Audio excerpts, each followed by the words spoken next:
The morning Maya turned 19, she stood on the concrete steps of Haven House for Children with everything she owned stuffed into a canvas duffel bag and $217 in crumpled bills tucked into her jeans pocket. The spring air carried the smell of wet earth and possibility, but all she felt was the weight of walking into a world that had never made space for her. Behind the glass doors, younger kids pressed their faces against the windows, watching. Some waved. Most didn't. They understood what this moment meant, what aging out looked like. Once you crossed that threshold, you became a ghost. Someone who used to exist in their world, but didn't anymore. Linda, her caseworker, had tried to prepare her. Months of budgeting worksheets and job application practice. Lists of shelters and food banks with phone numbers highlighted in yellow marker, but no worksheet could explain the sensation of understanding. Really understanding that not a single person on this planet was obligated to care whether she lived or died. Her Honda Civic waited in the parking lot, a 2003 model with rust eating through the wheel wells and a passenger window that wouldn't roll up all the way. She'd bought it for $800 from a guy who ran a body shop near the interstate. It ran. That was all that mattered. The drive out of Brattleboro took her past familiar landmarks she'd never see again. The library, where she'd spent afternoons reading about places she'd never go. The gas station, where she'd applied 3 times for a job and been rejected 3 times. The diner, where foster families sometimes took their kids, biological and temporary, and where Maya had learned to stop looking through the windows. She pulled into a motel parking lot that first night because the thought of sleeping in her car felt like admitting defeat too early. $37 for a room that smelled like cigarette smoke and industrial cleaner. The bedspread was rough against her skin, patterned with stains she didn't want to think about. Water damage bloomed across the ceiling in shapes that looked almost deliberate, like someone had painted continents she couldn't name. The cash in her pocket felt thinner when she checked out the next morning. 180 left. Then 153 after gas and a breakfast sandwich wrapped in plastic from a convenience store. The math was simple and brutal. At this rate, she had maybe 2 weeks before she'd be sleeping in her car anyway. Job applications consumed the following days. She walked into every business in a 30-mile radius with a resume Linda had helped her format. Gas station on Route 9, grocery store with a flickering sign. 3 different fast food restaurants where managers looked at her with sympathy they were too tired to voice. The library, where a woman with gray hair accepted her application and promised they'd be in touch, though her eyes said otherwise. The problem was always the same. No permanent address to list. No references except Linda, whose title of caseworker seemed to hang in the air like smoke, marking Maya as someone institutions had failed. No work history beyond washing dishes in the Haven House kitchen, a detail that made managers' faces close up with polite distance. She was a blank space in human form, asking people to take a chance on someone who existed in no system, no database, no network of connections that might vouch for her competence or reliability.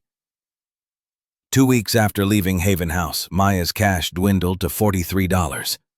She'd been sleeping in her car for 5 nights, parked behind a church on Main Street where the pastor seemed to understand without asking. Every morning he left the side door unlocked so she could use the bathroom. Twice a week, sandwiches appeared in the fellowship hall with a note that said, "For anyone who needs them." She took them and never said thank you, pride and hunger fighting silent battles in her chest. She showered at the YMCA until even the daily fee became too expensive.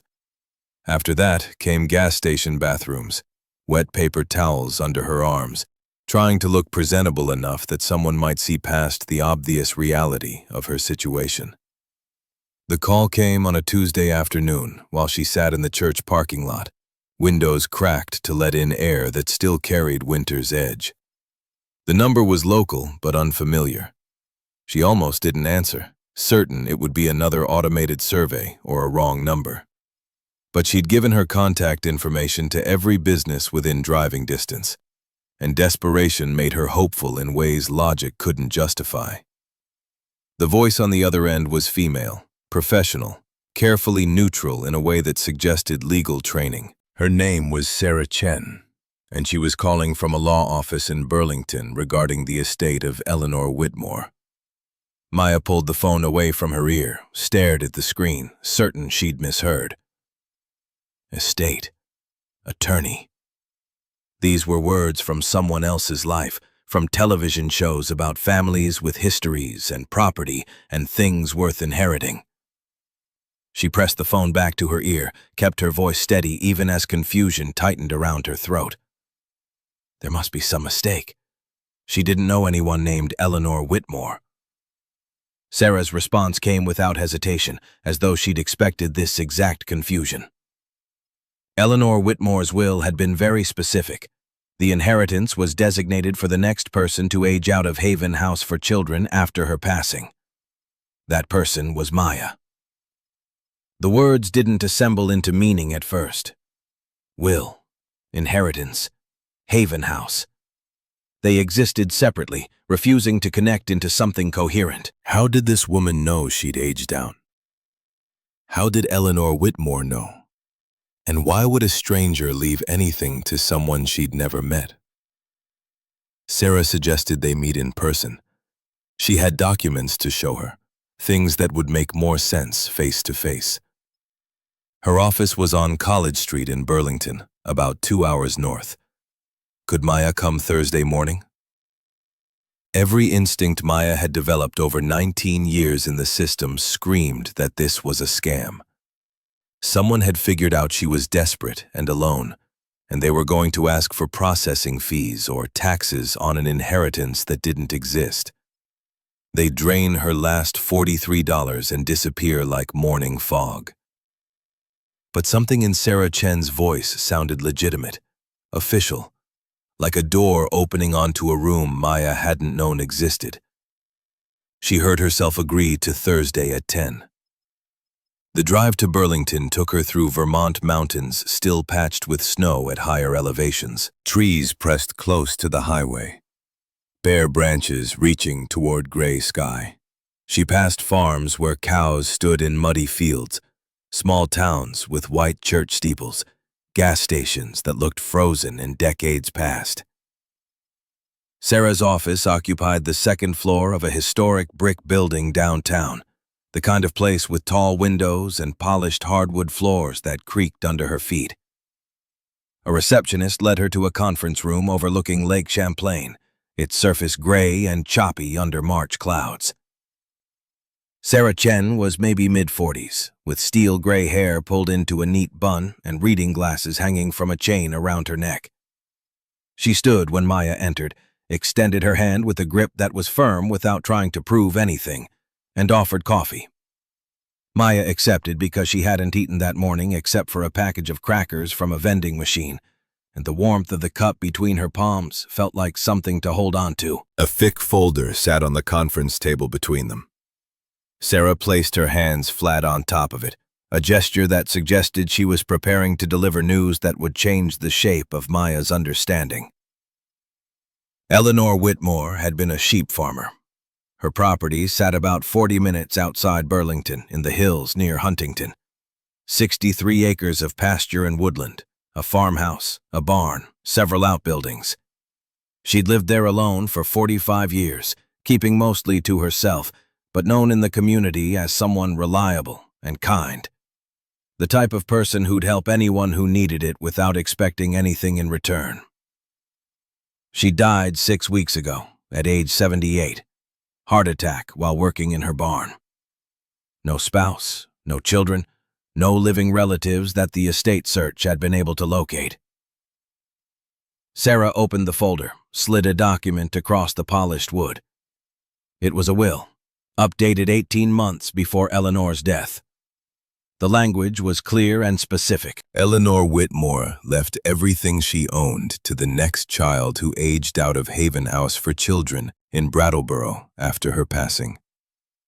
Maya stared at the words, willing them to make sense. She'd never heard of Eleanor Whitmore, never met her, never spoken to her, never existed in her life in any way Maya could comprehend. Why would someone give everything to a stranger? Sarah's expression softened around the edges, sympathy breaking through professional composure. Eleanor had grown up in the foster care system herself. She'd spent her entire adult life building something stable and good from nothing, and she'd wanted to give that same chance to someone who'd had the rough start she remembered. But she didn't know Maya specifically, couldn't have known her name or face or story. The will simply specified the next person to age out of Haven House after Eleanor's death. Maya had aged out 3 weeks ago. That made her the inheritor. The room felt too small and too large at the same time. Maya's hands shook around the coffee cup, warmth seeping through ceramic into her palms, but not reaching the cold place that had opened in her chest. Sarah slid another paper across the table. A photocopy of a handwritten letter, the script angular and careful, written by someone who'd learned precision from years of recording farm data and weather patterns.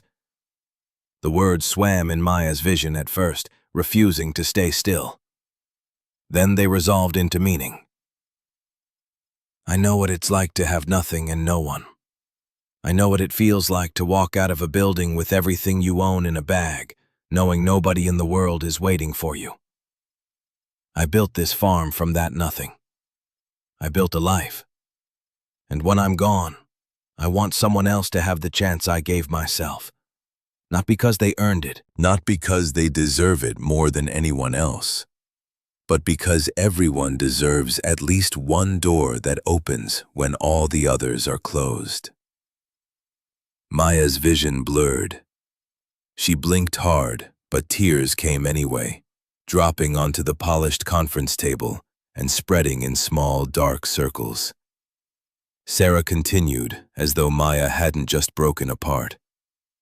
The property consisted of 63 acres of land, a 2-story farmhouse that needed some maintenance work, a large barn, several outbuildings for equipment storage, and a flock of approximately 140 sheep. Maya looked up, unable to process this new information. Sheep, a flock of them, living animals that would need care and feeding and attention she had no idea how to provide. There was also a savings account, $25,000, accumulated carefully over decades, enough to cover property taxes and basic operating expenses for at least a year if she was careful with spending. Sarah reached into the folder and produced a set of keys. Old ones, brass worn smooth from decades of use. They made a small sound against the wood when she slid them across the table, metal on polished surface echoing in the quiet room. The farm was hers. Everything Eleanor Whitmore had spent 45 years building. If she wanted it. There was one complication. Eleanor had taken out a loan 3 years before her death to purchase new equipment. $15,000, which she'd been paying down steadily. Monthly payments of $380. Those payments were now Maya's responsibility if she accepted the inheritance. If she couldn't keep up with them, the bank could potentially force a sale. Sarah's expression said this wasn't intended to scare her off, just to ensure she understood what she was accepting. The farm generated income through wool sales and lamb sales, enough to cover operations if managed properly, but it required work and knowledge and commitment.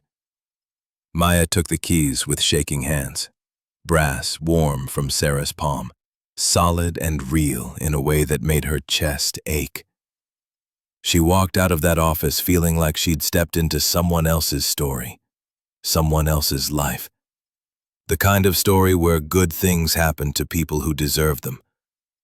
Except she wasn't sure she deserved this.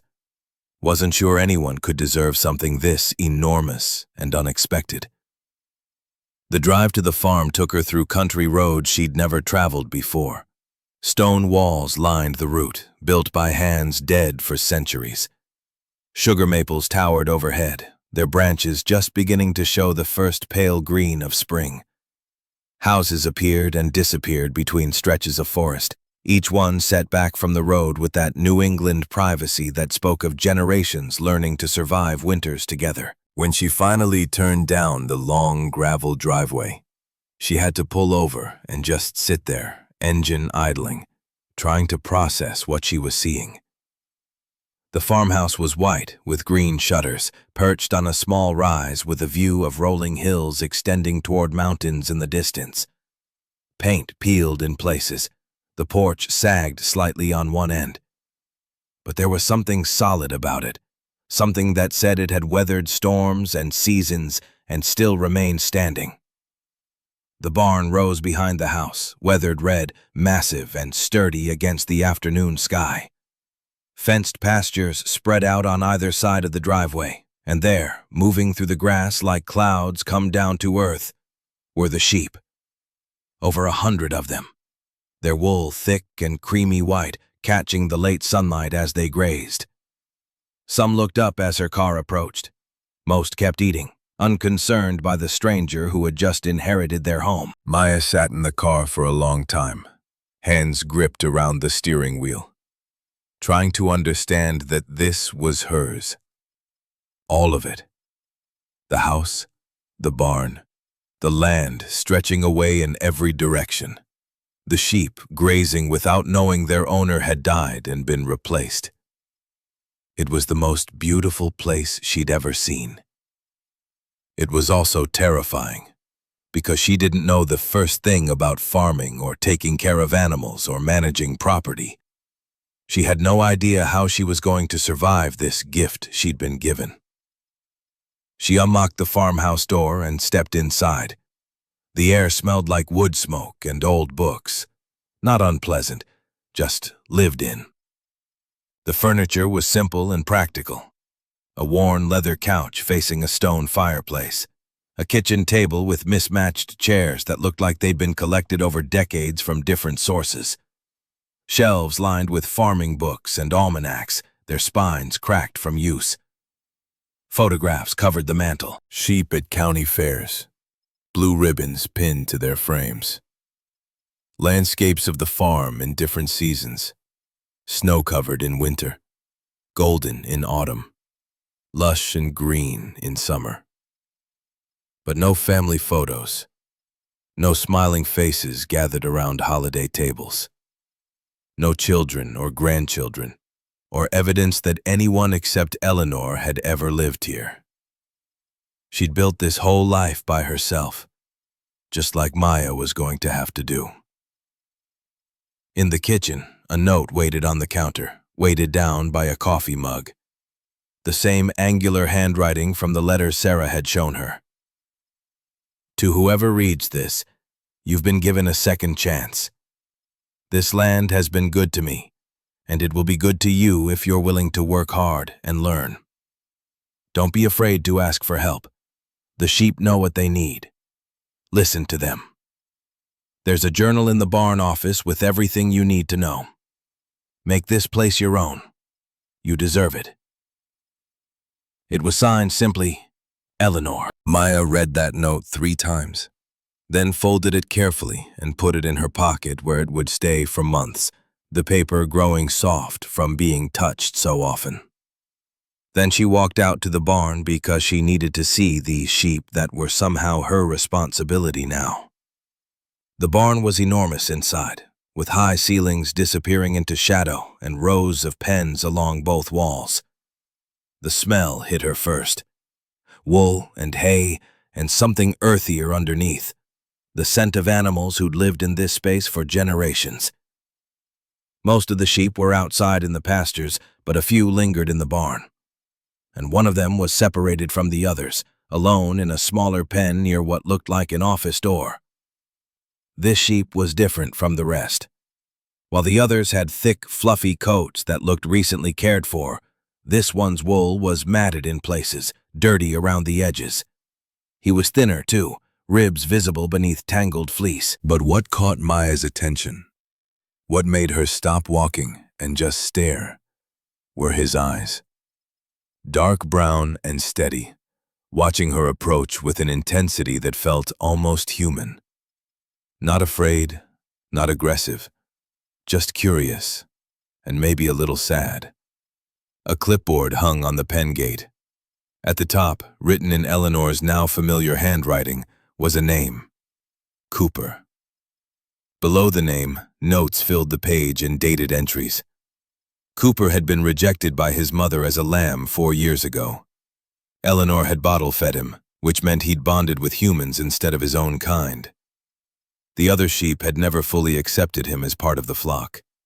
He saw himself as different because, in the way that mattered to sheep, he was. He'd been dealing with chronic respiratory sensitivity, nothing serious but something that required monitoring during cold or damp weather. The last entry was dated just 2 days before Eleanor died. "Cooper's doing well. Keep an eye on him. He's special."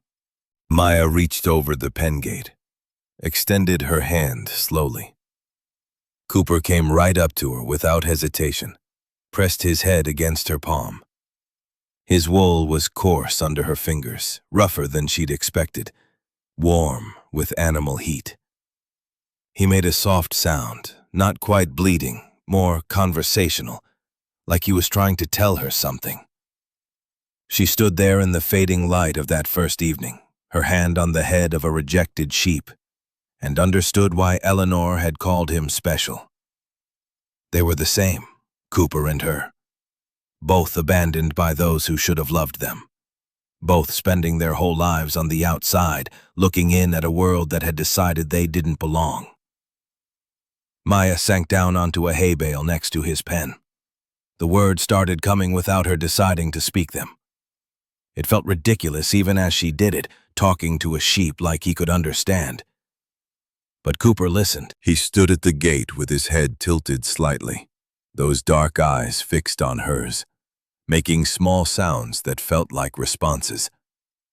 She told him about growing up in the system, about never having a place that felt like it was hers, about being scared she'd fail at this and end up right back where she started, sleeping in her car and eating gas station sandwiches.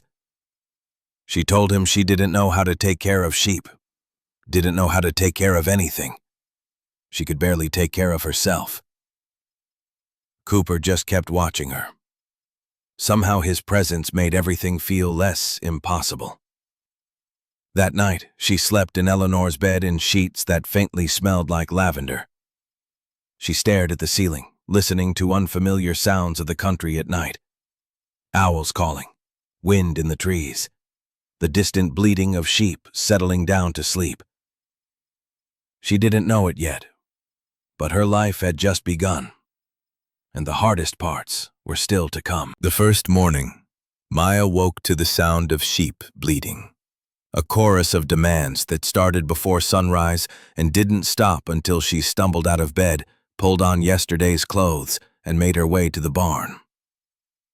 Eleanor's journal had feeding instructions that seemed straightforward on paper. Measure out grain, distribute hay, check water troughs. But the reality was chaos. 140 sheep swarming around her, pushing and shoving, bleating with an urgency that felt like accusation.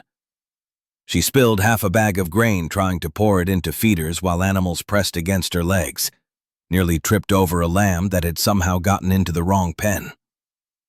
By the time she finished, the sun was fully up, and she was sweating despite the cool morning air, and she still had an entire day of work ahead of her. She found the veterinarian's number in Eleanor's journal and called that afternoon. Dr. Karen Bellamy arrived within a few hours, driving up in a dusty pickup truck with a medical bag in the passenger seat. She was maybe mid-40s with practical short hair and the kind of calm efficiency that comes from decades of dealing with emergencies. She didn't talk down to Maya, even though it was obvious she had no idea what she was doing. They walked through the barn together. Karen showed her how to examine sheep for signs of illness, how to check hooves for rot, how to feel bellies to determine if they might be pregnant. The amount of information Maya needed to absorb just to keep these animals alive felt overwhelming, like trying to drink from a fire hose. But then Karen said something that made the weight in Maya's chest ease slightly. Eleanor had been 33 when she bought this place. She didn't know anything about sheep either when she started. She just had to be willing to learn and not give up when things got hard. That made Maya feel slightly less hopeless. If Eleanor could do this from nothing, maybe she could too. Every morning for those first weeks, she started with Cooper, changing his bedding, checking his breathing since he had that chronic respiratory sensitivity, talking to him while she worked. He'd stand at the gate of his pen and watch her with those knowing eyes, making soft sounds that seemed like responses to what she was saying. She tried multiple times to reintegrate him with the flock since Dr. Bellamy had cleared him medically. But every time she put Cooper back with the others, they'd push him away. Sometimes they'd ignore him completely, turning their backs and walking off when he approached. Other times the rams would get aggressive, lowering their heads and butting him until he retreated. He'd end up standing alone by the fence while the rest of them grazed together, and the look on his face was so dejected Maya couldn't bear it. She'd bring him back to his separate pen, knowing she was probably making things worse by keeping him isolated, but unable to watch him be rejected over and over. She understood that feeling too well. The feeling of trying to fit in somewhere and being turned away. The feeling of standing on the outside watching everyone else belong to each other while you belong to no one. She couldn't put Cooper through that, not when she had the power to spare him. The neighbors started appearing once word got around that someone new had taken over the Calloway place. Hank Morrison ran the farm to the east, a man in his mid-50s with weathered hands and a quiet way of speaking, the kind of person who measured his words carefully and meant every one of them. His wife Ann made apple pies that would have won awards if she'd ever bothered to enter them in competitions. She brought one over on Maya's 4th day, still warm from the oven, and didn't ask questions about where Maya had come from or why Eleanor had left everything to a stranger. Hank helped her fix a section of fence that had rotted through, showed her how to use Eleanor's ancient tractor, which required a specific sequence of steps and a little luck to get started. He never made her feel stupid for not knowing things that were obvious to him. "Everyone starts somewhere," he said one afternoon, wiping grease from his hands after they'd finally gotten the tractor running. Eleanor didn't know any of this either when she first came here. She just kept showing up and doing the work until she figured it out. His daughter Tessa was 22, studying agricultural business at the state university. She was confident in a way Maya envied, friendly without being condescending. She helped Maya set up a proper bookkeeping system and explained how to apply for grants available to young farmers. "You've got a story," Tessa said one afternoon, looking over the application they were filling out together. Grant committees love stories about second chances. Opal Martinez lived to the west with her husband. She was 70 years old, with silver hair she wore in a long braid and a garden that put everyone else's to shame. She took one look at Maya's kitchen situation and started bringing eggs and fresh bread twice a week. She taught her about canning vegetables, insisting she'd need to know it before summer when the garden started producing. The person who showed up most often was Ethan Carter. He was 23, worked at a large dairy operation south of Maya's property, and had grown up farming. He'd stop by after work sometimes, usually finding her struggling with something, and he'd just jump in and help without making a big deal about it. They rebuilt the sheep shelter together one weekend when part of the roof caved in during a heavy rainstorm. The whole time they worked, he told stories about growing up in Vermont, about his family's farm that his older brother had inherited, about his dreams of maybe having his own place someday. Maya told him about Haven House, about aging out with nothing, about this impossible inheritance that had fallen into her lap. He didn't look at her with pity when she talked about her past. He just listened, hammering shingles into place. And then he said something she'd never forgotten. "Sounds like Eleanor knew what she was doing when she wrote that will. She wanted someone who'd understand what this place really means." Ethan was the one who finally explained Cooper's situation fully. They were sitting on the porch one evening after a long day of work, watching the sun sink behind the mountains, when Maya mentioned her latest failed attempt to get Cooper accepted by the flock. "Bottle-fed sheep almost never successfully reintegrate," he said, not unkindly. "They imprint on humans instead of their own kind. The other sheep can tell he's different. They'll never fully accept him." So what was she supposed to do? Keep treating him like a pet? Which meant permanent separation and a lonely life with just her for company? Keep pushing him to join the flock and accept that it might never work and he'd keep getting hurt in the process?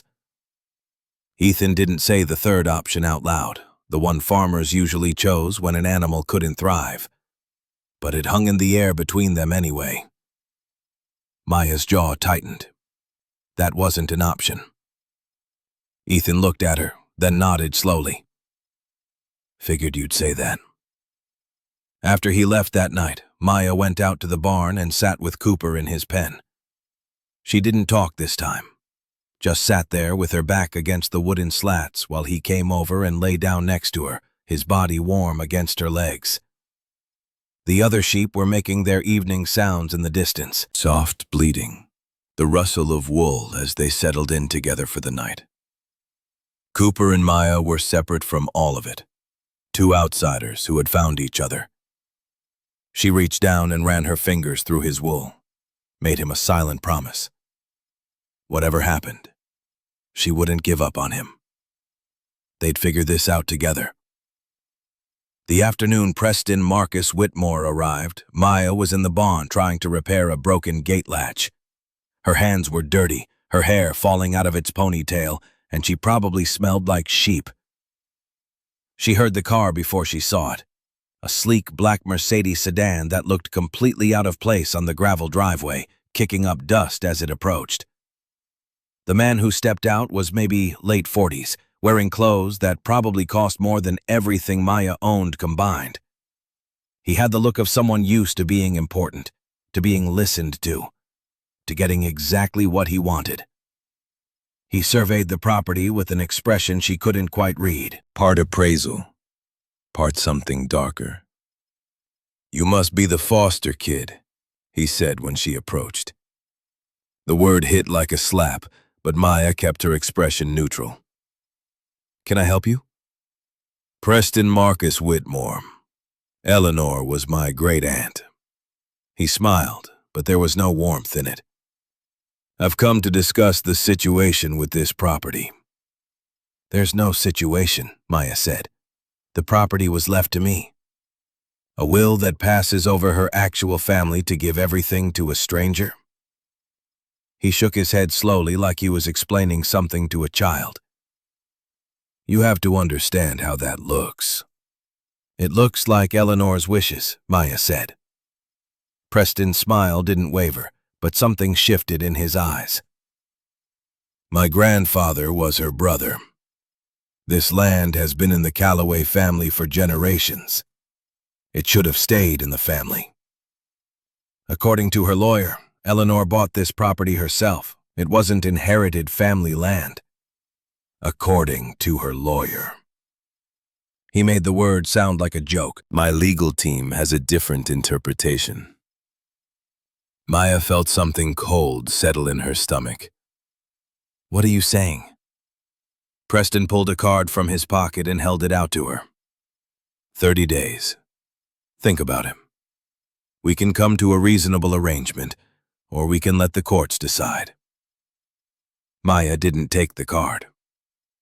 "I'm not going anywhere." Preston's smile finally faded. "You're 19 years old. You have no money, no education, no family, and no idea how to run a farm.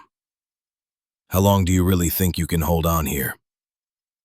"As long as it takes." He studied her for a long moment. Then he tucked the card back into his pocket and turned toward his car. 30 days, he said over his shoulder. "After that, my lawyers will be in touch." Maya stood in the driveway watching him drive away, her heart pounding so hard she could feel it in her throat. Then she went back to the barn, sat down in Cooper's pen, and let herself fall apart for the first time since arriving at the farm. Cooper pressed his head against her chest and made that soft sound he always made when she was upset. The sound that meant he understood, that meant she wasn't alone. She stayed out there with him until the sun went down and the air grew cold enough that she had to go inside. That evening, she found an envelope on the ground near where Preston's car had been parked. Inside was a photocopy of an old property deed from the 1920s, showing land designated as Whitmore Family Farm. The implication was clear. Preston was claiming that Eleanor's purchase in 1979 hadn't been a legitimate transaction, that the land had belonged to the Whitmore family all along, and Eleanor had somehow acquired it improperly. Maya's hands shook as she dialed Sarah Chen's number. Sarah answered on the third ring, and Maya explained what had just happened, what Preston had said, what the photocopied deed suggested. There was a long pause on the other end of the line. "This is concerning," Sarah said finally. If he can prove family ownership predating Eleanor's purchase, he might have grounds to challenge the will. We need to find Eleanor's original documentation. Everything from the 1979 purchase. Bank records, title searches, anything that proves she bought this property legally from a non-family seller. Where would Eleanor keep something like that? Maya asked, even though she already knew the answer. Old farmers hide important things, Sarah said. Look for a safe, a locked box, a hiding place you haven't found yet. Eleanor was meticulous about documentation. If Preston's claim is false, she'd have proof. Maya promised to search and ended the call. She stood in Eleanor's kitchen, the note still in her pocket, Cooper's pen visible through the window in the distance, and understood that the fight for this place had only just begun. She walked toward the basement stairs, flipped on the light, and stared down into darkness. Whatever she found down there could save her or destroy her. There was only one way to find out which. Maya called Ethan that evening, voice tight with urgency she couldn't quite explain. She needed help searching the basement, another pair of hands for the work Sarah had suggested. He arrived before dawn the next morning, didn't ask questions, just rolled up his sleeves and started moving boxes. The basement stairs descended into darkness that smelled of earth and age. The single bulb cast shadows that seemed to breathe against concrete walls. Boxes filled every available surface, some cardboard, sagging with moisture and time. Others wooden crates stamped with decades-old shipping labels. Farm equipment leaned against walls, tools whose purposes Maya couldn't guess. Furniture draped in dusty sheets, abandoned to underground exile. They worked in silence at first, moving boxes aside, checking behind furniture, searching for anything that might be a safe or locked container. The work was filthy. Dust coated everything. Some boxes disintegrated when touched, spilling papers that had been consumed by mildew. Maya found tax records from the 1980s, receipts for equipment purchases, handwritten notes about sheep breeding that meant nothing to her untrained eye. 3 hours in, Ethan moved a stack of boxes near the far wall and stopped. His voice cut through the dusty air. Found something. The safe was small, maybe 18 inches square, rust-covered and unremarkable. It had been hidden behind boxes stacked deliberately, as though Eleanor had wanted it concealed but accessible if someone knew where to look. The combination lock was frozen with age, numbers barely visible beneath oxidation. Maya knelt in front of it, fingers trembling as she dialed Sarah's number. "Try her birthday," Sarah suggested. October 7th, 1946. Maya's fingers moved across the dial. 10:07:46. The lock clicked. The door swung open on hinges that screamed from decades without oil. Inside, documents lay stacked in careful order. The top item was Eleanor's original property deed from 1979, showing her purchase of 63 acres from a James Harrison for $45,000. Bank statements beneath it documented years of payments, property tax receipts, insurance records, everything meticulously preserved. And beneath all of it, a letter, handwritten on yellowed paper, dated July 1995, with a notary seal at the bottom and 2 witness signatures. Ethan leaned over her shoulder as she read. The letter was addressed to Eleanor from someone named Thomas Whitmore, Eleanor's brother, Preston's grandfather. The opening lines were personal, expressing regret over years of estrangement, acknowledging jealousy that had driven them apart. But then the tone shifted, became deliberate and legal in its precision. I want to be absolutely clear about something in case it ever becomes an issue. The farm is yours. You bought it yourself with money you earned over 15 years of work. It was never family land. Our parents left us nothing when they died in 1968. Everything you have, you built on your own. No one else, not me, not any future descendants, has any claim to it. I would testify to this in any court if needed. This letter serves as my sworn statement to that effect. The notary seal made it official. The witness signatures added weight. This single piece of paper destroyed Preston's entire case. Maya's hands shook as she pulled out her phone. Sarah answered immediately. We have it. Thomas Whitmore's letter, notarized, stating the farm was never family property. Sarah's exhale was audible through the phone. That's it. That wins the case. Scan it and send it to me now. I'll file it with the court Monday morning. Preston's lawsuit is finished. Maya should have felt relief. Victory was right there in her hands, official and legally binding. But something else caught her attention. At the bottom of the safe, beneath all the documents, sat a small wooden box. Dark wood, maybe 8 inches long and 5 inches wide. A lock held it shut. What's in that? Ethan's voice was quiet, as though he sensed this was important. Maya lifted the box carefully. It was heavier than expected, something substantial inside. She turned it over, searching for markings. On the bottom, carved into the wood in Eleanor's distinctive angular script, were 2 words. For you. Her throat tightened. Eleanor had left this specifically for whoever inherited the farm. For her. But there was no key in the safe.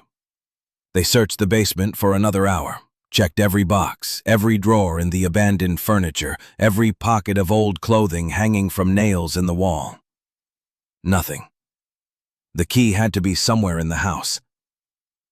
Maya carried the box upstairs and began a systematic search. Kitchen drawers yielded old utensils and tangled twine. The living room offered nothing but farming magazines and wool prices from decades past. Eleanor's bedroom felt intrusive to search, but necessity overrode discomfort. She found the key inside Eleanor's Bible, tucked between pages yellowed with age.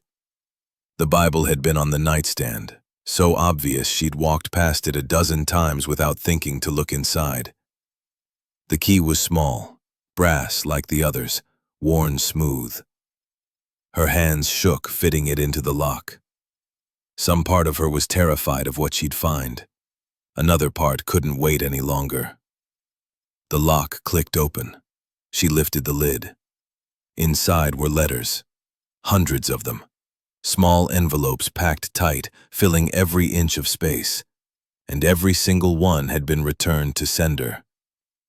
Maya pulled out the top envelope. It was addressed to Maya, Haven House for Children, Brattleboro, Vermont, in Eleanor's handwriting. The postmark read January 2024, just 2 months before Eleanor died. Stamped across the front in red ink were the words, Return to sender, addressee unknown. She pulled out another.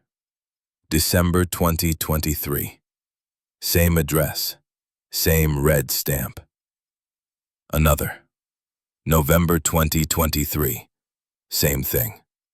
Her fingers moved faster, pulling envelopes from the box, spreading them across Eleanor's bed. The postmarks went back in time. 2023, 2022, 2021, 2020. The red stamps on every single one declared the same failure to deliver. She counted them twice to be certain. 247 letters. Every month for 18 years, Eleanor had written to Maya at Haven House and mailed them. And every month for 18 years, they'd been returned because the address was too vague, because Haven House couldn't forward mail to Maya without more specific information, because the system didn't work that way. But Eleanor had kept writing anyway. 247 times she'd put pen to paper and tried to reach someone she'd never met. Maya opened the first letter, dated December 2006. The paper was thin, the ink slightly faded. Eleanor's handwriting filled both sides. Dear child, I don't know your name yet. I don't know your face, but I know your heart. I know what it feels like to be unwanted, to age out with nothing. I'm writing this so you'll know. Someone was thinking of you. Every month, every year, even before you existed. You are not alone. You never were. Love, Eleanor. The words blurred. Maya blinked hard, but tears came anyway, hot and fast, dropping onto paper that had waited nearly 2 decades to be read. She opened another letter, this one from March 2010. Dear child, I hope you're safe tonight. I hope someone is kind to you. I hope you know you matter, even if no one has told you that today. I'm thinking of you. Always. Another from August 2015. Dear child, you're probably a teenager now. That's a hard age even with family support. I wish I could tell you it gets better. But I can tell you this. You're stronger than you think. You've survived this long. You can survive anything. Maya read letter after letter, each one a message sent into void, each one returned unopened. Eleanor writing into silence for 18 years, never receiving a single response, never knowing if her words would ever reach their intended recipient. And she'd kept writing anyway. 247 times she'd chosen hope over despair. The last letter was dated January 2024, 8 weeks before Eleanor died. The handwriting was shakier, less steady than the early letters.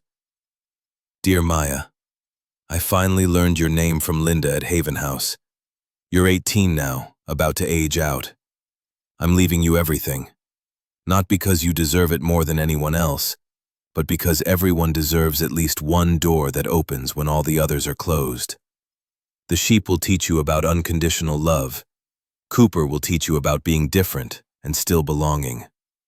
I'm sorry I couldn't meet you, but I've loved you from afar. You are home now. Forever, Eleanor. Maya collapsed onto Eleanor's bed, surrounded by 247 pieces of evidence that someone had wanted her, that someone had loved her before knowing her face or voice or story, that she'd never been as alone as she'd believed. Cooper's soft bleating drifted through the open window. Even he seemed to understand something enormous had shifted. She spent the rest of that afternoon reading every letter. Some were short, just a few lines. Others filled pages with Eleanor's thoughts about the farm, about sheep, about what she'd learned from years of solitude. The thread running through all of them was simple. Someone cared. Someone was waiting. Someone believed the recipient mattered. Near the bottom of the box, she found something else.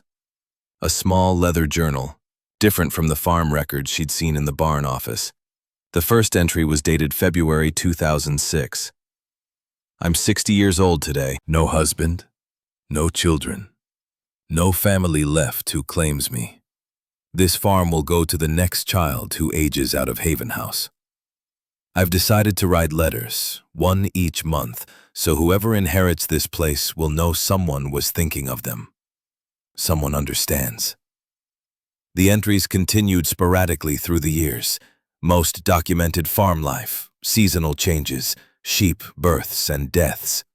But some revealed pieces of Eleanor that Maya had only guessed at. May 2010. Bottle-fed a rejected lamb today. Named him Cooper. He reminds me of myself. Different. Apart. I'll keep him safe. March 2018. The letters keep coming back. 18 months now. But I keep writing. Not sure why anymore. Except that stopping feels like giving up. October 2022. Called Haven House today. Director told me about a girl named Maya. 19 next spring. No family. Scared. I wish I could meet her. Tell her everything will be okay. But my heart is failing. Doctor says weeks, maybe months if I'm lucky. Updated my will. Everything goes to Maya, specifically. I hope she finds these letters. I hope she understands. January 2023, 3 weeks before Eleanor died.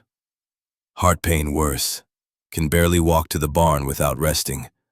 Maya ages out in March. I won't be here. But everything I built will be waiting for her.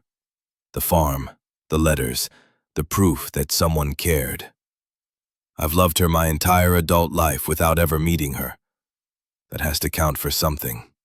Maya closed the journal, pressed it against her chest. Eleanor hadn't just left the farm to a random foster kid. She'd been watching from a distance, learning Maya's name, timing her will to ensure Maya would be the one to inherit.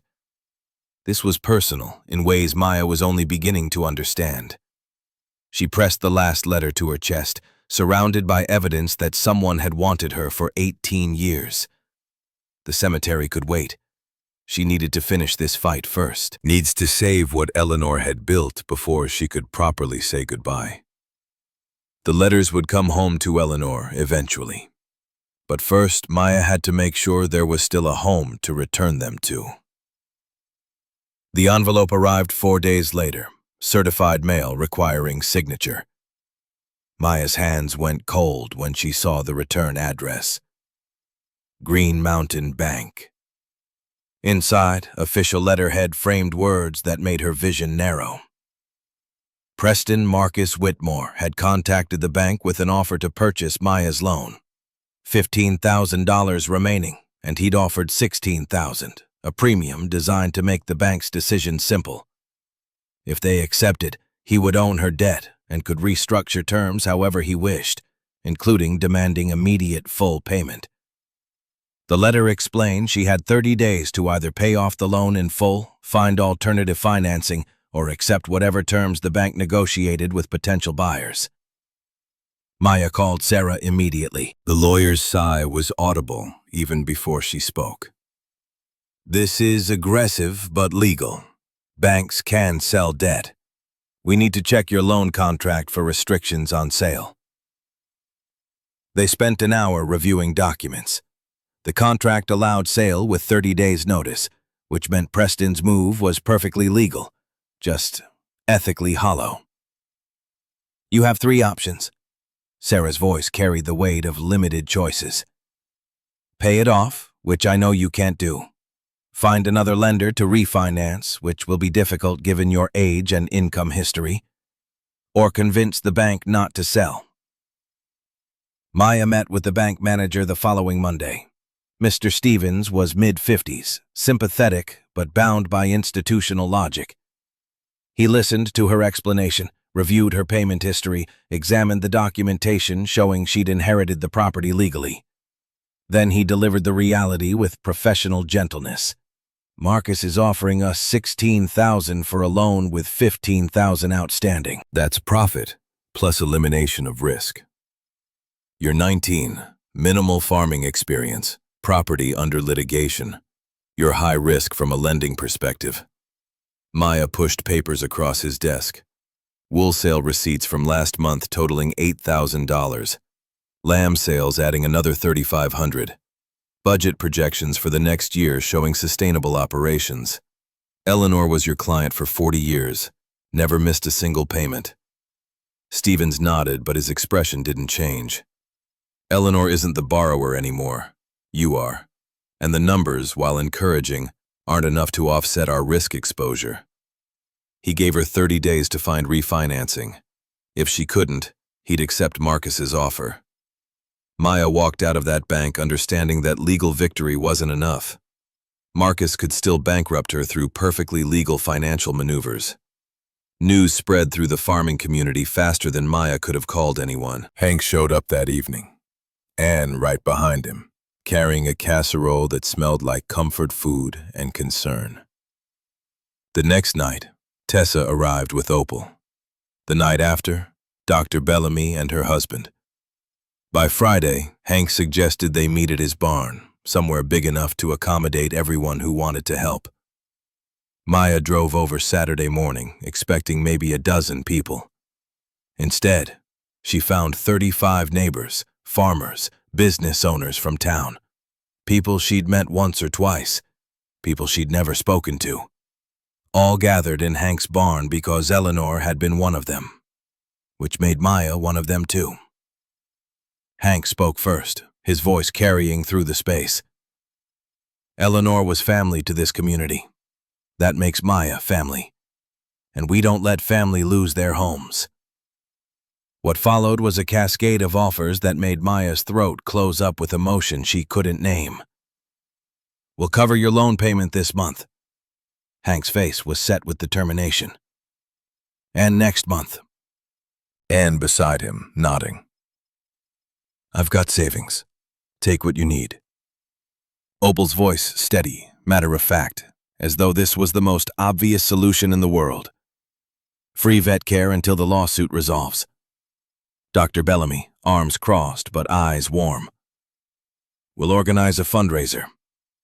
Tessa already pulling out her phone to start planning. I can work weekends, help with labor so you can focus on fighting Marcus. Ethan, leaning against a support beam, committed without needing to make a speech about it. Maya tried to speak, couldn't get words past the pressure in her chest. These people barely knew her. She'd been on this farm less than 2 months, and they were offering to throw money and time and expertise at her problems because Eleanor had been one of them 40 years ago. You don't have to do this. Her voice came out rough, unsteady. Hank's response was simple. Yes, we do. For the first time since arriving at the farm, Maya understood what belonging actually meant. Not just having a place to sleep or work to do, but being part of something larger. A network of people who showed up when trouble came. Because that's what community did. She drove home that night with promises of loan payments covered for 3 months, which would give her time to find permanent financing. With commitments for free supplies, labor, expertise. With the knowledge that she wasn't fighting alone anymore. Cooper was waiting at his pen when she arrived, those dark eyes reflecting barn lights. She sat beside him, pressed her forehead against his wool, and finally let herself cry. Not from fear this time, from the overwhelming weight of being cared for by people who owed her nothing. The cold snap came without warning in late April, temperatures dropping 20 degrees overnight. Maya woke to frost covering the grass, and sheep huddled together for warmth. By afternoon, 3 of them showed symptoms: coughing, nasal discharge, lethargy that made them stand apart from the flock. She called Dr. Bellamy, who arrived within the hour and delivered the diagnosis Maya had been dreading. Respiratory infection, likely bacterial, spreading through the flock. They needed to isolate sick animals immediately, start antibiotics, monitor everyone closely. The next week dissolved into exhaustion. Maya essentially moved into the barn, sleeping on a cot in the office, checking temperatures 4 times daily, administering injections to animals who fought her with strength born from fear. Most sheep responded to treatment within days. A few got worse before improving. 4 died, despite everything she did, and she buried them at the property's edge where Eleanor had buried animals before. Cooper got sick on day 8. His chronic respiratory sensitivity made him vulnerable in ways the other sheep weren't. When Maya found him that morning, he was lying down when he should have been standing, breathing labored, refusing food. Dr. Bellamy examined him with careful thoroughness, the kind that suggested she was worried but trying not to show it. His lungs are compromised. The infection has taken hold worse than the others. Maya felt the ground tilt beneath her. What can we do? Antibiotics, fluids, anti-inflammatories. Keep him warm and dry. Bellamy's expression was sympathetic but honest. If he makes it through the next week, he has a chance. But sheep this sick, with pre-existing conditions, the survival rate isn't good. How long? Bellamy packed her medical bag slowly, as though giving Maya time to process. If he makes it through 7 days, he'll probably survive. If not, she didn't finish the sentence. She didn't need to. Maya moved completely into Cooper's pen that night. Brought blankets and pillow, a battery-powered lantern, a thermos of coffee she forgot to drink. She draped blankets over him for warmth, held water to his mouth drop by drop when he'd accepted. Talked to him constantly because silence felt like giving up. The first 2 days, Cooper was still standing occasionally, though eating almost nothing. Maya fed him water by hand, coaxed him with grain and fresh hay that he'd sniff and turn away from. She told him about the letters, about Eleanor writing for 18 years, about not giving up even when there was no response. "You have to fight." Her voice cracked with exhaustion and fear. "You're all I have that's truly mine. Please don't leave me." Day 3, Cooper stopped eating entirely. His weight dropped visibly, ribs showing through wool that had always been too thin. Maya called Bellamy, who came and adjusted medications, but her expression said what her words didn't. They'd done everything medical science allowed. Now it was up to Cooper's will to survive. Day 4, he couldn't stand. Maya lay beside him on straw that smelled like sickness and animal sweat, her face pressed into wool that had become matted from fever. She whispered stories about Haven House, about being rejected over and over, about understanding what it felt like to not belong anywhere. "We're the same. You have to keep going because I need you to show me how." Ethan brought food she didn't eat. Hank and Ann visited, sat quietly in the barn, offered presents without words. Tessa checked on the other sheep so Maya didn't have to leave Cooper's side. Day 5 was the critical point. Cooper's fever spiked to dangerous levels, breathing so labored Maya could hear it from across the pen. She applied cool compresses, administered medication on schedule, whispered prayers to a God she wasn't sure she believed in. The night of Day 5, Ethan stayed until midnight, sitting outside the pen, not trying to comfort her with empty reassurances, just being there, so she wasn't alone watching Cooper fight for breath. If he dies. Maya couldn't finish the thought. Ethan's voice was quiet, but certain. He won't. He's got too much reason to stay. Hour 8 of critical night, Cooper opened his eyes. Really opened them. Focused on Maya with recognition rather than fever-glazed confusion. He didn't try to stand, didn't try to eat, but he was present in a way he hadn't been for days. Hour 12. His fever dropped, not to normal, but to a level that suggested his body was winning the fight. Day 6. Cooper lifted his head and drank water on his own. Day 7. He ate 3 bites of grain. Day 8. He stood shakily, Maya supporting his weight until his legs remembered how to hold him. Dr. Bellamy came to examine him and shook her head with something like wonder. "I've seen animals fight to live before, but never one fight this hard. You gave him a reason to." Maya understood. Cooper had fought because she needed him to. Because sometimes love was reason enough to keep breathing when everything hurt. Because they'd made a silent promise to each other in that first meeting, and Cooper was honoring his half. 2 weeks later, Cooper had recovered enough to return to his normal routine, though Bellamy warned he'd need careful monitoring during cold weather for the rest of his life. Maya didn't care. He was alive. They both survived. The letter from Marcus's lawyers arrived the same week Cooper began eating normally again. Legal letterhead, dense paragraphs of threatening language, a final deadline. They claimed to have new evidence supporting Marcus's family land claim. They demanded Maya vacate the property within 60 days or face forced eviction. Maya called Sarah, who'd been reviewing the case filings. "There's no new evidence. This is pressure tactics. They're hoping you'll fold before we get to court. When is the hearing?" 2 weeks. We'll submit Thomas's letter. The judge should dismiss Marcus's case immediately. Should isn't will. Sarah's pause carried weight. "No, but the evidence is overwhelming in our favor. Preston would have to prove his grandfather was lying in a notarized document. That's nearly impossible."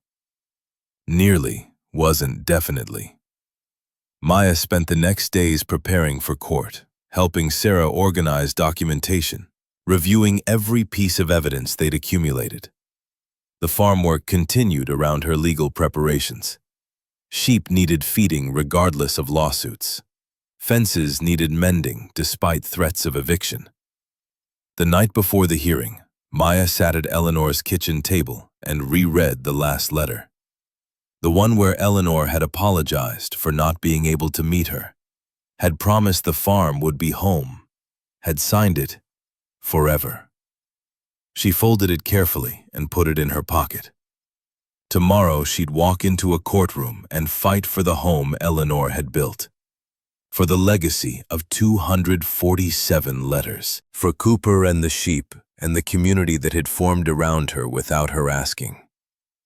For the first time in her life, Maya had something worth fighting for. And she wasn't going to let Marcus take it without making him work for every inch. Morning came too fast. She stood at her bedroom window watching dawn light spread across pastures Eleanor had tended for 45 years. Cooper was visible in his pen, standing at the gate as though he knew today mattered. Maya pulled on the nicest clothes she owned, jeans without holes, and a shirt Opal had given her that almost looked professional. She tucked the letter into her jacket pocket where it rested against her heart. Her phone buzzed. Sarah's text was brief. "Ready?" Maya typed back. "Ready." She walked out to the barn one more time before leaving. Cooper pressed his head against her palm like he had that first night. His dark eyes held the same knowing quality, the same steady presence that had kept her anchored through everything. "Thank you for not giving up, for teaching me how to fight." He made that soft sound, the one that meant he understood, the one that meant they were in this together. Maya drove toward Burlington with Ethan following in his truck. Hank and Ann were meeting them there. Tessa had taken the day off work. Opal was bringing half the town. They'd all show up because that's what family did. The courthouse rose against morning sky, stone and authority, intimidating in ways designed to make people feel small. Maya walked through the front doors with her community behind her and felt anything but small. Sarah met them in the hallway, carrying files thick with documentation. She looked confident, prepared, ready to dismantle Marcus's claims piece by piece. "The judge is fair. We have the evidence. This should go quickly." Should. That word again. Maya was learning that should and will were separated by chasms that swallowed certainties. They filed into the courtroom and took their seats. Marcus was already there with 3 lawyers in expensive suits, looking confident in ways that suggested he believed money could reshape reality. The judge entered and everyone stood. Judge Maria Torres, late 50s, reputation for no-nonsense rulings. She took her seat and looked at both parties with an expression that suggested she'd already read all the filings and formed preliminary opinions. "Let's begin." Marcus's lead attorney stood first, a sharp woman in her 50s named Patterson, who moved with the precision of someone accustomed to winning. She presented their case with clinical efficiency. Eleanor Whitmore's 1979 purchase had been invalid from the start because the land belonged to the Whitmore family through historical ownership dating back to the 1920s. The previous owner, James Harrison, had no legal right to sell property that rightfully belonged to Marcus's family line. She produced the photocopied deed Maya had seen, along with additional documents claiming to trace Whitmore family ownership through multiple generations. Her voice carried practiced authority as she argued that Eleanor may have paid money, but the transaction itself violated existing property rights. Judge Torres listened without expression, occasionally making notes. Patterson concluded with calculated sympathy. This isn't about punishing Miss Chen for accepting what she believed was legitimate inheritance, but correcting a legal error that should have been addressed decades ago. The property must return to its rightful family ownership. Sarah stood when Patterson finished. She was smaller than Marcus's attorney, less polished in appearance, but her voice cut through the courtroom with quiet certainty. "Your Honor, my client legally inherited property that Eleanor Whitmore legally purchased 45 years ago. The plaintiff's entire case rests on unsubstantiated claims about historical ownership that conveniently appeared only after my client took possession." She began submitting evidence. Eleanor's original purchase documents from 1979 showing clear title transfer from James Harrison. Bank records proving Eleanor paid $45,000 of her own earned money. Property tax receipts spanning 4.5 decades, all paid by Eleanor without contest or claim from any Whitmore family member during her lifetime. Judge Torres examined each document carefully, her expression giving nothing away. Then Sarah produced Thomas Whitmore's letter, the notarized statement from Marcus's own grandfather, dated 1995, explicitly stating the farm had never been family property, that Eleanor had built everything herself, that no descendants had any legitimate claim. She read the relevant passage aloud, her voice steady and clear. The notary seal and witness signatures projected onto screens made the authenticity undeniable. Patterson tried to object. "The letter is hearsay. Thomas Whitmore is deceased and cannot be cross-examined about his statements or mental state when writing it." Sarah's response was immediate. "It's a notarized, sworn statement with witnesses. It falls under exceptions to hearsay rules specifically because of that formality, and it directly contradicts every claim your client has made." Judge Torres held up a hand for silence. She studied the letter for what felt like hours but was probably only minutes. Then she looked directly at Marcus. "Mr. Whitmore, did you know your grandfather wrote this letter?" Marcus shifted in his seat, his expensive suit suddenly seeming less armor than costume. "I was not aware of its existence until discovery." The judge's expression hardened slightly. "Your grandfather explicitly states, under notarized oath, that this farm was never family property, that Eleanor Whitmore purchased it with her own money, that no descendants, including you, have any claim to it.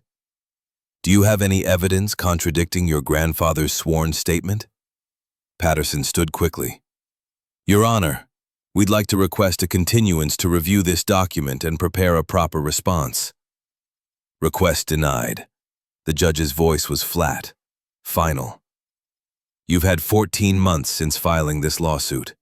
Ms. Chen produced this evidence through proper discovery channels weeks ago. You've had ample time to prepare a response. She turned back to Marcus. Do you have any evidence contradicting your grandfather's statement? Yes or no?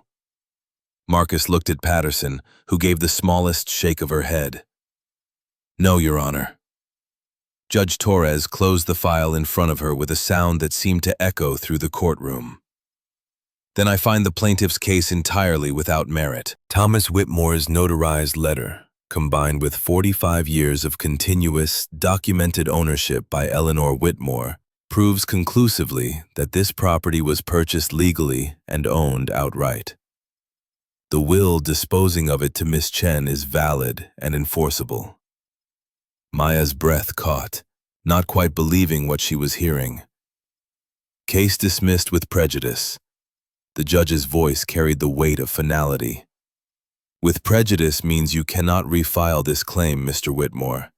This matter is concluded. She wasn't finished.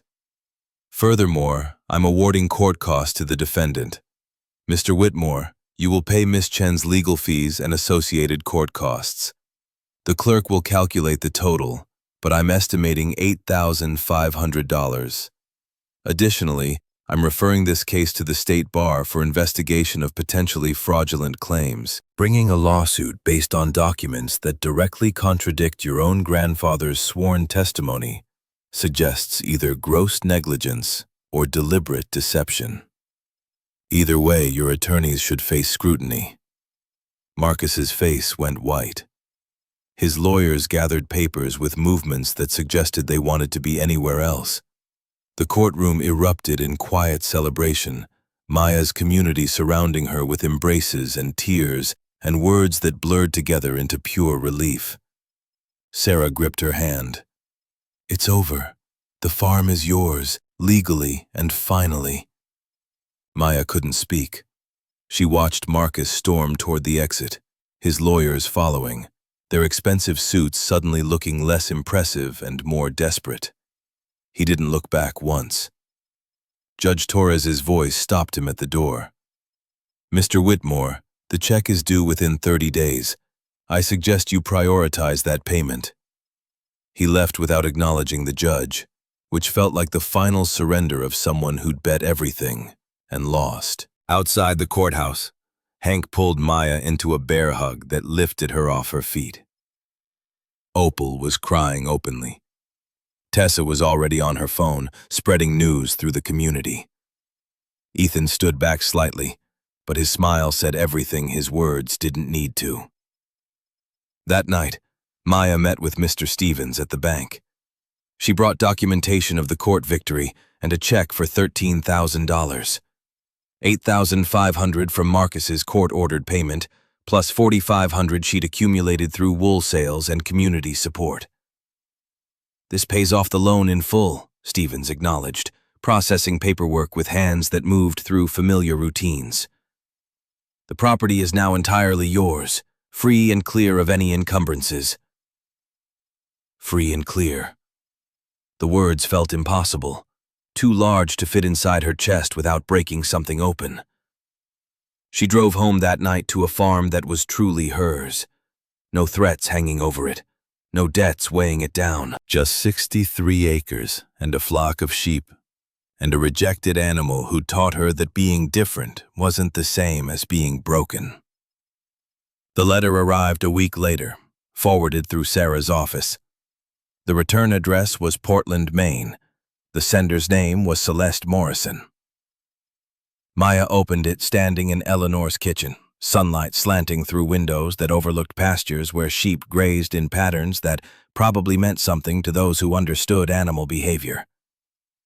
The handwriting was careful, deliberate, nothing like Eleanor's angular script, but similar in its precision.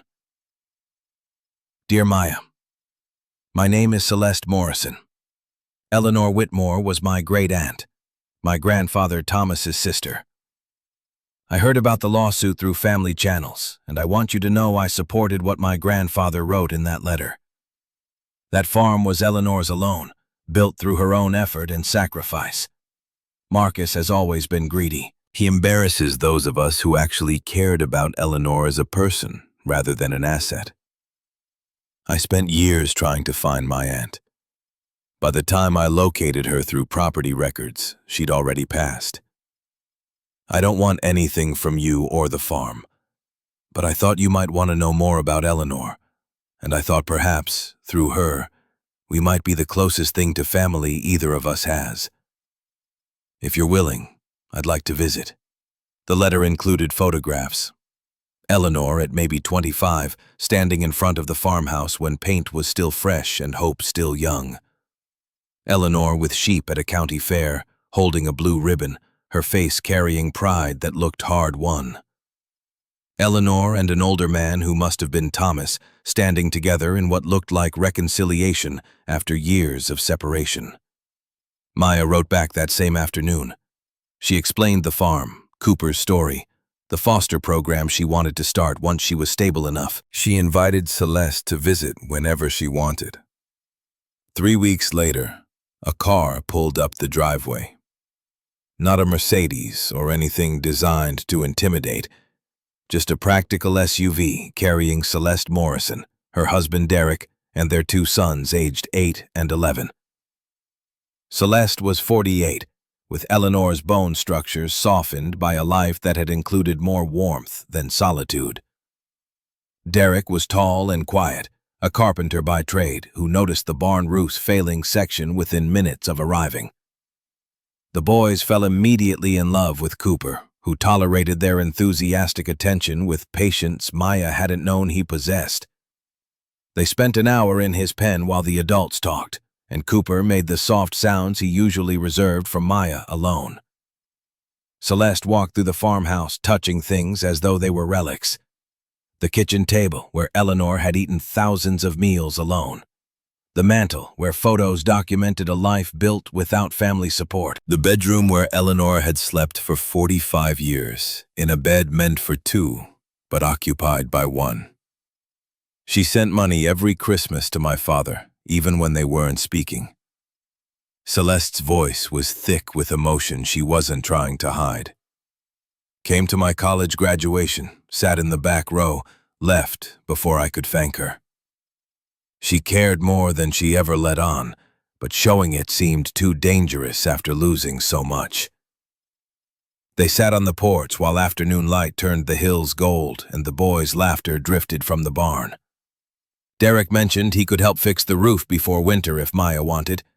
The boys asked if they could visit again, maybe stay for a weekend and help with farm work. Celeste looked at Maya with an expression that mixed grief and hope.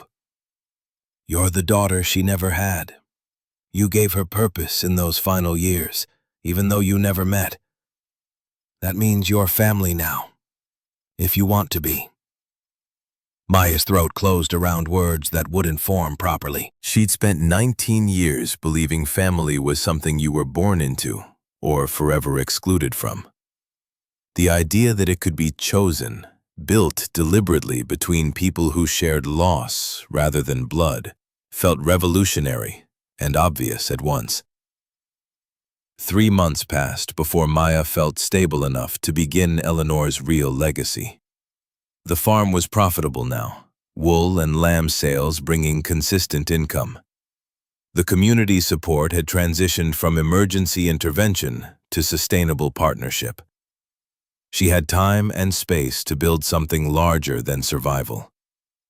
She called Haven House and spoke with Director Susan Thompson, who remembered Eleanor from occasional donations over the years. Maya explained her idea. Foster children coming to the farm on Saturday afternoons, interacting with animals, learning basic farm tasks, having a place where they could just exist without performing or protecting themselves constantly. Susan's enthusiasm was immediate. Research shows animal interaction helps trauma recovery. Our kids never get experiences like this. When can we start? The first group arrived on a Saturday in late April. 3 children between 7 and 10, accompanied by Marlene, a youth counselor in her 30s who moved with the careful awareness of someone trained to spot distress signals. Tyler was 9, quiet in ways that suggested he'd learned speaking invited disappointment. Ava was 7 and terrified of everything, particularly things larger than her. Jordan was 10 and channeled fear into aggression, his voice too loud and movements too rough. The first hour was chaos. Ava refused to leave Marlene's side. Jordan chased sheep until Maya had to intervene. Tyler stood apart from everything, watching with eyes that tracked every movement but revealed nothing. But Cooper changed the dynamic in ways Maya hadn't anticipated. He approached Ava first, moving slowly, making himself small and non-threatening. When she finally touched his wool, her grip was white-knuckled and desperate, but she didn't pull away. With Jordan, Cooper simply stood still while the boy grabbed and pulled and shouted. Never flinched, never fought back, just absorbed the aggression until Jordan wore himself out and the roughness transformed into careful petting. Tyler took longest. He stayed at the fence line watching Cooper watch him back, neither moving, locked in assessment that lasted 30 minutes. Then Tyler walked forward, and Cooper met him halfway. Maya sat beside Tyler on a hay bale near Cooper's pen. See that sheep? His name is Cooper. When he was a baby, his mother rejected him, wouldn't feed him, wouldn't care for him. Eleanor, the woman who owned this farm, she bottle-fed him, raised him herself. But because of that, the other sheep never accepted him. They knew he was different. Tyler listened without looking at her, his entire focus on Cooper. So he's always alone?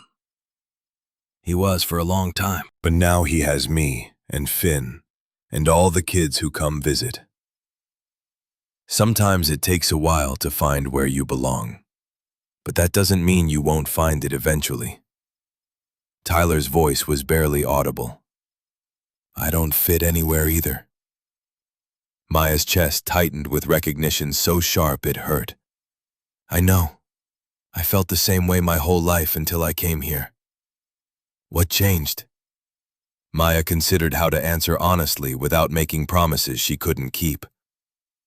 I stopped trying to fit into places that weren't meant for me, and I found a place that was. Tyler looked at her for the first time. Can I pet him? Maya opened the gate. Cooper walked directly to Tyler and did something he rarely did with strangers. He lowered his head and pressed it against Tyler's chest, staying there like he was listening to the boy's heartbeat. Tyler froze, his hands hovering uncertainly. Then slowly, carefully, he wrapped his arms around Cooper's neck. His face crumpled and tears came, silent and overwhelming. Marlene was crying too, watching from outside the pen. She caught Maya's eye and mouthed, "Thank you," with an expression that suggested this was a breakthrough months of therapy hadn't achieved. Tyler came back the next Saturday, and the one after that. By the 4th visit, he was helping with chores, feeding chickens Maya had acquired, collecting eggs, brushing Cooper with movements so gentle it looked like meditation. He never talked much, but 6 weeks in, Marlene pulled Maya aside after a session. Tyler's nightmares have stopped. He's sleeping through the night for the first time since entering foster care. His foster mother says it's like he finally found something to believe in, something that won't let him down. The words settled in Maya's chest like seeds, small but carrying potential for something larger than she could see yet. The program grew through summer and into fall. More children, more volunteers. Tessa coordinated schedules with organizational skills that turned chaos into system. Opal taught gardening to kids who'd never planted anything. Ethan helped with animal care, his quiet presence reassuring to children who'd learned not to trust adults who talked too much. A grant came through from the Meadowbrook Foundation for Children, $15,000 annually for 2 years. Maya hired Marlene part-time to coordinate visits and handle the therapeutic aspects that required professional training. Lily arrived in July, 11 years old, with tangled hair and clothes that didn't fit right. She stood at the edge of activities, not participating, watching with an expression so blank it looked rehearsed. Maya recognized that blankness. It was armor against caring about things that would inevitably be taken away. After structured activities ended, Maya found Lily sitting alone by Cooper's pen. "Does that sheep live by himself?" "His name is Cooper. He was rejected when he was a baby." His mother wouldn't take care of him, so Eleanor raised him instead. Because of that, the other sheep never accepted him. They knew he was different. Lily was quiet for a long moment. "So he's alone?" He was for a long time, but now he has people who understand him. Sometimes being different just means you haven't found your people yet. Lily turned to look at her, really look, for the first time. "I don't fit in anywhere either." Maya understood the weight of that admission, the courage it took to voice what she'd spent years hiding. "I know, but you fit here.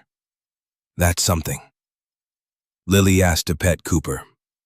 Maya opened the gate and Cooper lay down in the straw, making himself small and approachable.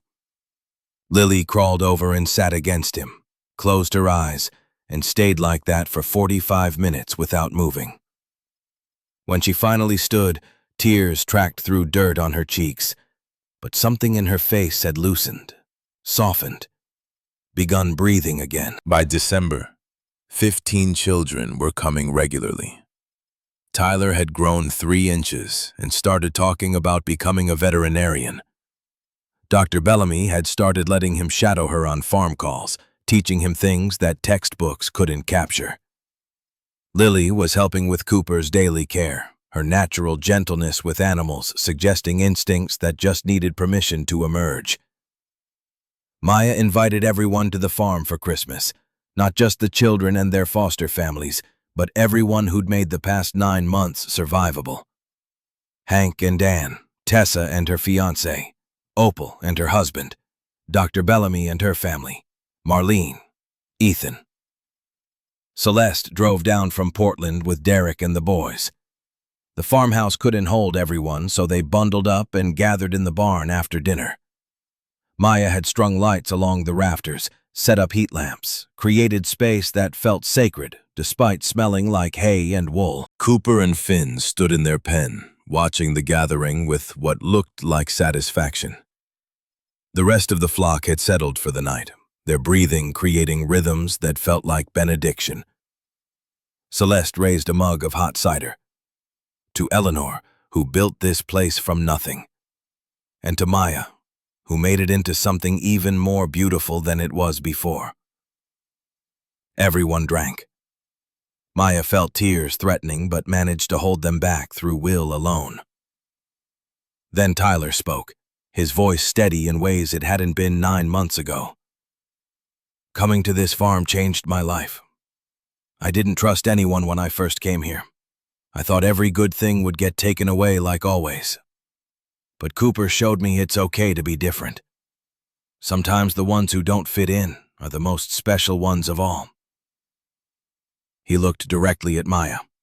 "Thank you for not giving up on any of us."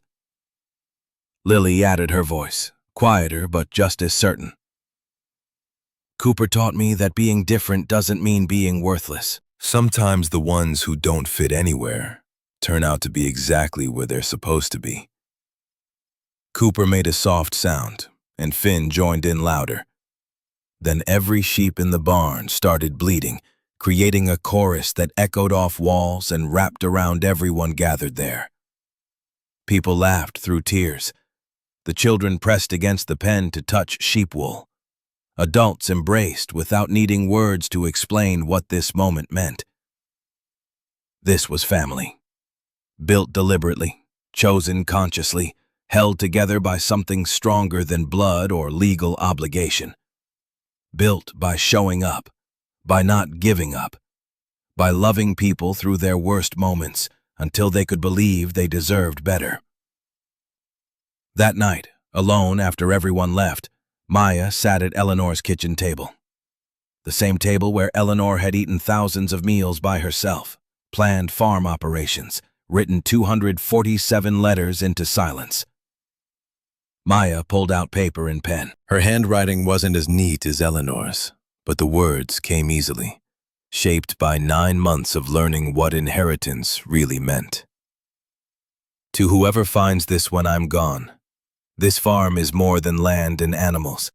It's proof that second chances are real, that kindness can echo across time, that people who've been rejected and forgotten can build something meaningful if someone just gives them opportunity.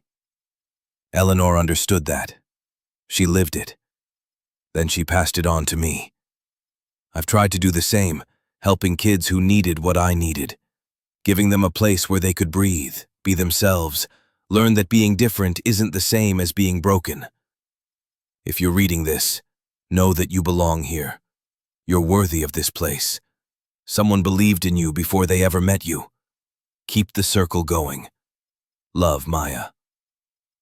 She folded the letter carefully and walked down to the basement, opened the safe where Eleanor's documents lived. She placed her letter inside next to Eleanor's journal and the box containing 247 returned letters. For the next person. For the continuation of something that shouldn't end just because she eventually would. The next morning, Maya drove to the cemetery for the first time since inheriting the farm. She hadn't been ready before, hadn't known what to say to someone who'd loved her from a distance for 18 years without ever meeting her. But now she understood. Now she had something to give back. The graves were on a hill overlooking town, old headstones tilting at angles that suggested centuries of settling. She found Eleanor's stone easily this time, knowing exactly where to look. Simple granite, no flourishes. Just Eleanor's name, dates, and a single line.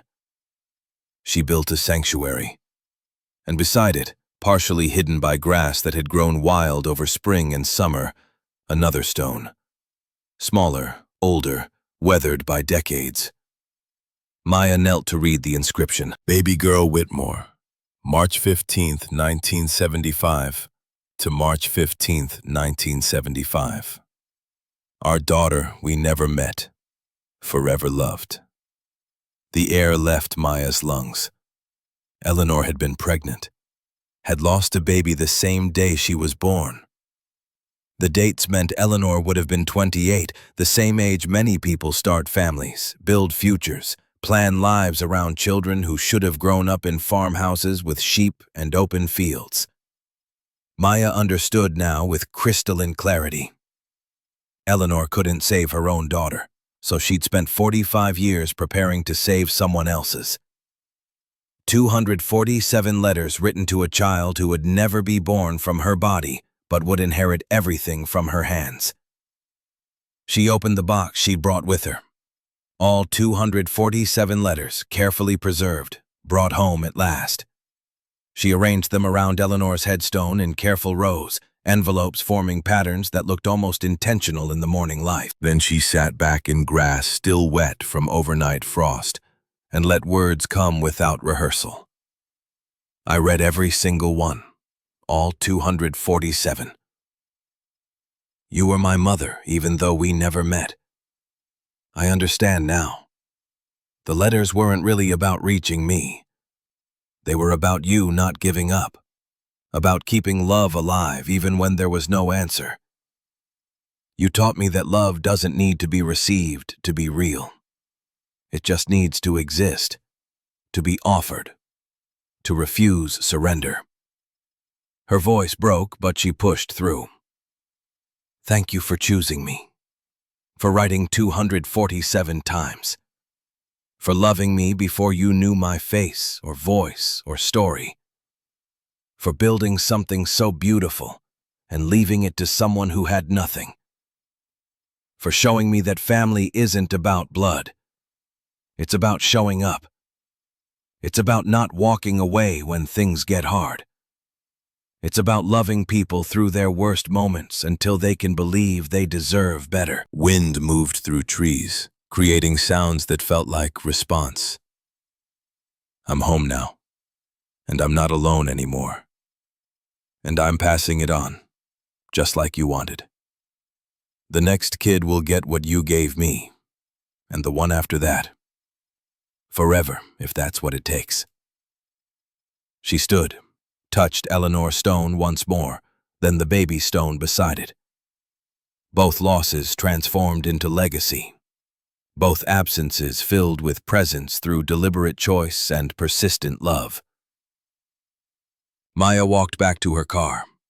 The sun had risen fully now, turning the hills golden, illuminating farmland that stretched toward mountains in the distance. When she pulled into the driveway minutes later, Cooper was waiting at his pen, making that soft sound that meant he'd been listening for her car. She walked over, pressed her forehead to his wool. Inside, the farmhouse lights glowed warm against gathering dusk. Tomorrow, the work would start again. Children would arrive who needed to learn that different wasn't the same as broken. She was home. Finally. Completely home. And she wasn't alone anymore.